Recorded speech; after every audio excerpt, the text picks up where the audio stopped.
L'Agence nationale d'évaluation des hôpitaux, ANA, a donné, ce lundi 21 décembre, le classement annuel de performance des hôpitaux du Mali au titre de l'année 2019. Le classement n'a pas beaucoup changé par rapport à l'année dernière. L'hôpital régional de Sikasso garde sa première place pour la deuxième année consécutive. Bon, tout d'abord, mes remerciements à l'endroit de tous mes collaborateurs de Sikasso et aussi du département de la santé et du développement social. Nous n'avons pas de secret particulier, seulement la persévérance. Chaque fois après l'auto-évaluation, on a des recommandations qui sont mises sur la table. Donc nous essayons de faire chaque fois, de mettre en œuvre en tout cas les recommandations pour pouvoir combler les insuffisances. En fait, c'est le seul créneau qui nous a permis d'être là à ce niveau. Le bond le plus remarquable a été fait par l'hôpital Professeur Bokar Sidi Sall de Kati. Il est passé de la 5e place à la 3e place cette année avec un score de 80 points contre 81 pour le deuxième. Je voudrais rappeler qu'en l'an passé, nous étions 5e ex aequo et aujourd'hui nous sommes 3e. Pour nous, la place ne compte pas, c'est l'évolution qui compte. Bon, maintenant, ce que moi je voudrais, et je l'ai toujours suggéré, en matière de performance, c'est d'établir une forme de contrat qu'on appelle le contrat chinois. Vous savez que dans l'Antiquité chinoise, les familles avaient des contrats avec leurs médecins, c'est-à-dire quand vous êtes malade, ils ne vous payent pas. Mais quand vous êtes en bonne santé, ils vous payent. Vous voyez?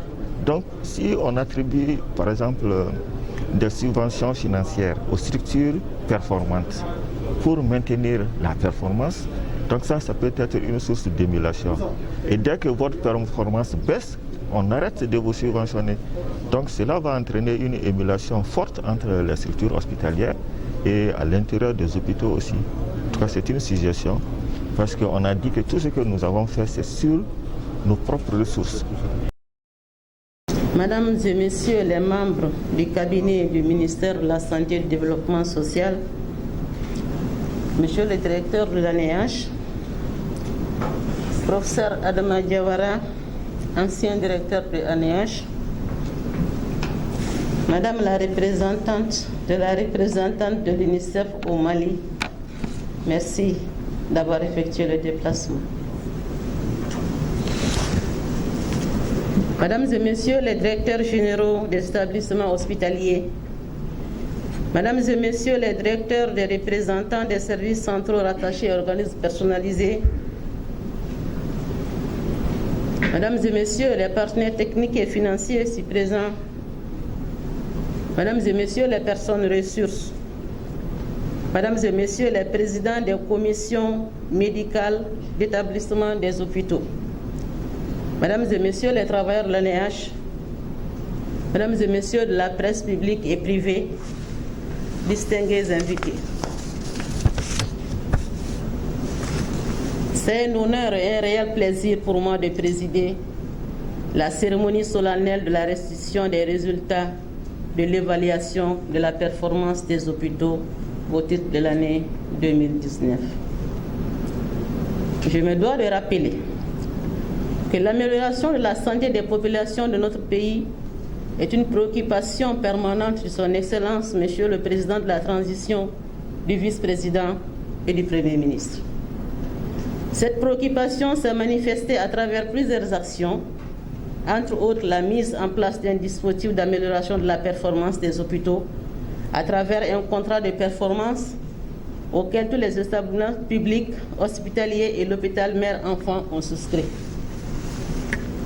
Mesdames et Messieurs, après 2 jours d'atelier de validation des résultats issus de l'évaluation de la performance des hôpitaux au titre de l'année 2019 et de débats pour l'amélioration des dispositifs, nous voilà réunis ce matin pour la restitution des résultats dans le but de partager, de récompenser les établissements les plus performants et inciter tous les établissements hospitaliers à accroître leurs performances.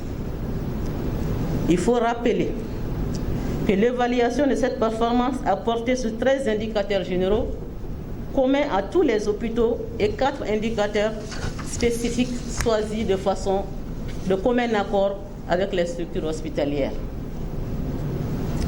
Cette évaluation a concerné les 13 établissements hospitaliers de Kayi, Koulikoro, notamment l'hôpital de Kati, Sigasso, Ségou, Mopti, Tombouctou et le district de Bamako, avec en tête l'hôpital du Pongé, Gabriel Touré, Lyota, le Sénos, l'hôpital du Mali et l'hôpital mère-enfant de Luxembourg. Mesdames et messieurs, l'importance de ce dispositif n'est plus à démontrer, car la stratégie de sa mise en œuvre vise à amener les hôpitaux à changer leur gouvernance et leurs pratiques, avec pour conséquence une amélioration de l'offre et de la qualité des soins. Elle apparaît également comme une opportunité pour renforcer davantage le dispositif et ouvrir la voie à l'engagement de tous les acteurs vers la qualité de soins, dont le respect nous permettra d'enclencher le processus d'accréditation d'une structure de santé. Mesdames et messieurs, chers participants, je ne saurais terminer mes propos sans féliciter sincèrement la direction générale de l'ANEH et son personnel pour leur abnégation, les directeurs des hôpitaux que vous êtes pour votre engagement, les partenaires techniques et financiers pour leur accompagnement constant dans le processus d'amélioration de la qualité des soins des populations au Mali. Sur ce, je déclare ouverte la cérémonie de la Journée nationale de restitution des résultats de l'évaluation de la performance des hôpitaux au titre de l'année 2019. Que Dieu bénisse le Mali, qu'Allah, le Tout-Puissant, nous protège de cette pandémie. Je vous remercie.